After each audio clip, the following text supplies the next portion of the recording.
रोने वाली बहू। गरिमा को बचपन से ही छोटी छोटी बात पर रोना आता था, इसलिए उसकी बहन ने उसका नाम रोतड़ी रख दिया। जब गरिमा बड़ी हुई तो उसकी शादी एक अच्छे परिवार में हुई, लेकिन उन्हें गरिमा की रोने की आदत का नहीं पता था। गरिमा की शादी नीरज से हुई। शादी के बाद जब नीरज अपने कमरे में देर से पहुंचा तो उसने देखा गरिमा रो रही थी। नीरज ने पूछा, क्यों रो रही हो? तब गरिमा ने रोते हुए उससे पूछा, इतनी देर से क्यों आए?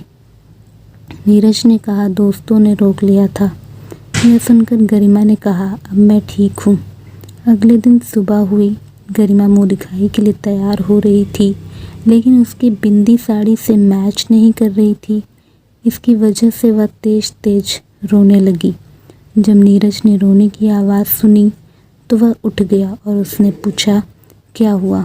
गरिमा ने बिंदी की बात बताई तो नीरज ने कहा, छोटी सी बात पर मत रो, मैं बिंदी लेकर आता हूँ। यह सुनकर गरिमा खुश हो गई। एक दिन गरिमा ने खाना बनाया। सबने बहुत तारीफ़ की, लेकिन सासू माँ ने कहा नमक थोड़ा कम था। यह सुनकर गरिमा तेज़ तेज़ रोने लगी और उसकी आवाज़ सुनकर पड़ोसियों ने पुलिस को फ़ोन कर दिया। जब पुलिस आई तो छोटी सी बात जानकर उन्हें बेवजह फ़ोन करने के लिए डांट कर चली गई। गरिमा ने अपनी आदत का अपने ससुराल वालों को बताया तो उन्होंने कहा, बेटा तुम्हें पहले बताना चाहिए था। हम सब कितना परेशान हो गए थे।